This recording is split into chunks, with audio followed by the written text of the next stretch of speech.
Sebuah rekaman ramai menjadi perbincangan warganet sejak diunggah dan beredar di media sosial Telegram pada Sabtu 14 Desember 2024. Dalam rekaman tersebut menunjukkan aksi pasukan Moskow dalam menghancurkan tempat pelindungan lawannya.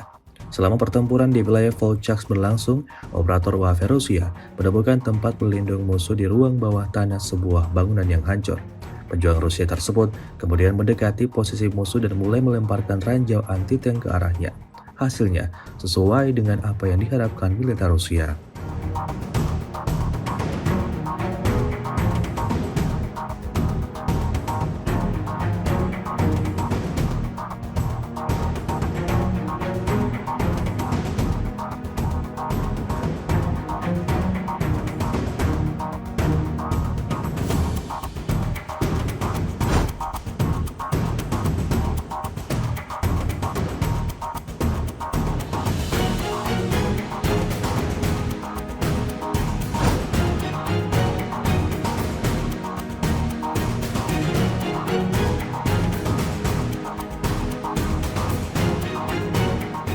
Download Tribun X sekarang, menghadirkan lokal menjadi Indonesia.